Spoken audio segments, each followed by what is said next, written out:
Hi everybody, it's Pam Pryor, author of Your First CFO, The Accounting Cure for Small Business, and host of the radio show and podcast Cash Flow. I just had an amazing call with one of my clients, and it's amazing because I learned two things. I learned one thing, I learned a lot of things, but I learned one thing in particular that has kind of two important pieces of information in it that I really wanted to share with you all, particularly business owners and entrepreneurs.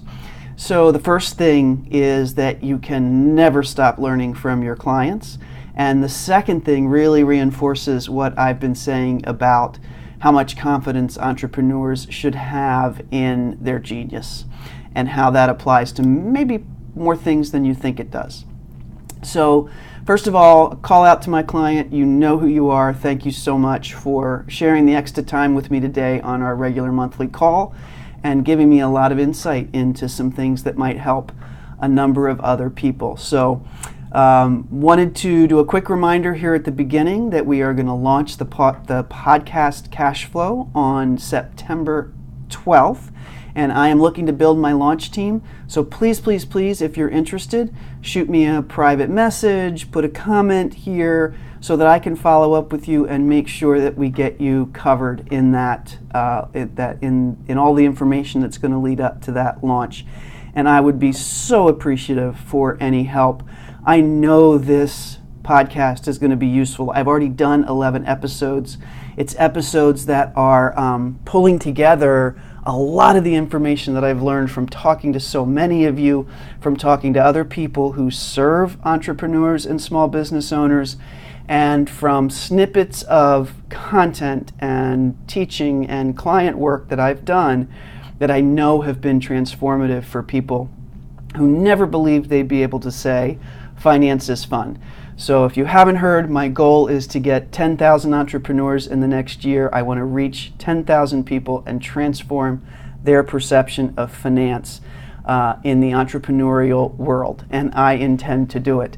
But I can't do it alone. Really, really need your help and gratefully accept it. Those of you who have jumped on board, I am so moved by what you've been willing to do to help me kind of further this mission. So a shout out to all of you again for everything that you're doing. The launch list is growing, and I'm very excited about folks who are on it and willing to get involved. So let's get this message out, and I really appreciate the help. But back to what I'm so excited about today. Talking to this client, we have a regular monthly call where we go over a dashboard of all of the key things that she really wants to know about her business. And what would be, amazing for me to say is, oh yeah, because of my financial genius, we've put these things in place and we're measuring them now. And hey, aren't we a great company and a great team? But let me tell you what the reality is. What's happening now with how vibrant this relationship is and how useful this information is to my client has nothing to do with financial terms or my financial brilliance or anything like that. The thing that's very, very clear to me from the conversation we had today, and I knew this all along, but it just clarified for me, this particular entrepreneur, when she was just starting out, had a very clear sense of her numbers and her metrics and what was driving her business. She fell asleep thinking about them. She woke up at 3 a.m. thinking about them. You could have called out any particular question to her and she could have answered it with complete clarity. The only thing that was slightly different is that it was in her language and it made sense to her. And in the back of her head, she always kind of wondered, am I looking at the right stuff? Truth of the matter is, she was looking at exactly the right stuff. And what we've done in our relationship here, as with me as the CFO, is just put the official names on it, frankly, and positioned it up in a way that she can now look at it and say, yep, that's everything I know about my business, and it's everything I need to know about my business. We may be labeling it a little bit differently so that we can talk about the business differently, so that we can scale now, because now we've got we've worked all these definitions into a system that can be scaled. But the bottom line is we have not changed my client's picture of her business, and we've not changed the way she thinks about and talks about the key metrics. What we've done is say, yep, that's exactly right. You're thinking the right stuff, and I'm going to go make some sausage over here and put it into all the right reports so that we can make sure that we continue to measure it in an efficient way and verify your thinking and your numbers every month. But you keep thinking about it that way because that's how you've built and grown this business. And by the way, it's brilliant. It's grown exponentially fast and effectively. And she is approaching scaling in a way now by adding some systems that don't add bureaucracy, but that align with her thinking to really say, okay, now we're going to go exponentially big on this thing. So let's take lesson number one out of this. Lesson number one out of this is entrepreneurs are not stupid, and they often call themselves stupid or feel stupid or believe that they're less than business people because they don't quote unquote understand finance or understand the financials. But let me back you up from that based on this example today, and it's not the first that I've seen.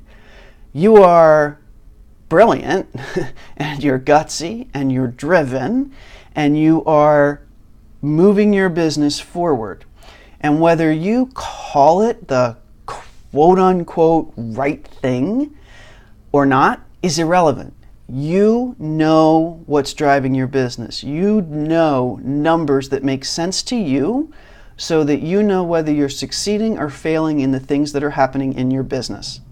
And whether or not you could sit down and talk to a financial expert tomorrow is really all we're talking about. Because if you need banking, or if you need investors, or if you need any kind of typical financial expert to understand your business, all you need is to kind of translate that a little bit into a different language. And that's where somebody like me comes in and helps you do that. But the thing that I want to drive here is not what I can do to help make the translation, is that you already know it. So don't walk around thinking that you are financially inept. Don't walk around thinking that you don't understand the financial pillar of your business. Walk around knowing that you absolutely do, and at some point, and you'll know when the time's right. Sometimes that's as you're starting out, sometimes that's as you're ready to scale. You will know the right time that you might need to put some system-y type stuff in place. You don't have to learn how to make the sausage, but you'll bring somebody in to do that. And the key that I'm getting to here is don't just bring anybody in. Don't just hire a bookkeeper and say, go do my taxes. Bring in a bookkeeper or an accountant or a CFO, whatever the level of support you need is, who will sit down with you and say, how have you thought about your business up until this point? Let's draw it out. Let's see what those numbers are that are haunting you at night or giving you peace at night, whatever it might be. And then that person goes and builds their accounting structure, process, whatever it is they're going to do for you in making the sausage, and brings back what you need in order to have a good, clear understanding now of the fact that you've been thinking correctly all along. And here's some new language to use only when, right, you have to. So if you need to go see a banker to get a line of credit, you're going to need to answer questions in accounting geek language. Now we can do that, but you understand the connections between how you've always thought about your business and the accounting geek language only when you need to use it. Because a business owner, you step up and you can walk in the room now and say, I could sit with investors, I could sit with bankers, and I'm confident that I know this financial information. And the bottom line is you never didn't know it, you just didn't know it in their speak. So there's lesson number one. Please, please, please don't sell yourself short on what you really know about your business financials. You know a lot more than you think you know. You may just not know the terminology and how it all fits together in accounting language. And you will know when it's time for you to know that. and to need it and to learn it, and you'll find the right person to support you at that point. The second thing is for all of you out there who closely interface with your clients, which I know is a lot of you, always keep your ears open because you can learn so much. And this call today, although it was our monthly financial call, ended up being, because of that story that we talked through, a real coaching call for me. And I just wanted to get that info out there to you. So keep listening to your clients and keep having confidence in your financial capability. That's my tip for today. Love, love, love that I got a chance to talk to you quickly before I run to a meeting here. And love your likes and your comments and everything on these Facebook Lives. I ask so much that you go see my Facebook page, which is called Pam Prior, just like me. It's at PS Prior, at PSPRIOR, and Pam Prior is the fan page. That's where we're going to be doing a lot of this. After a point, I'm going to take them off the personal page, so I stop haunting my poor family. And we're going to move that into the Pam Prior page, where we'll have all of the information on how to be part of this launch team, because there's just so much great information that I really, really, really want to get out to the world. And please also tune in for my Facebook Live this Saturday, where we're going to record for the next episode of the podcast, so you can get a sneak preview there of what one of the podcasts, or some of the segments that are going to be in the podcast. It's certainly not as fun to listen to as the podcast itself, because it's going to have all sorts of wonderful production value added to it, and information, even additional information that I'm not able to share on the lives yet because we haven't quite got it finished up.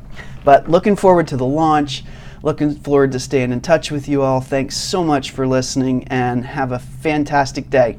Take care. Bye-bye.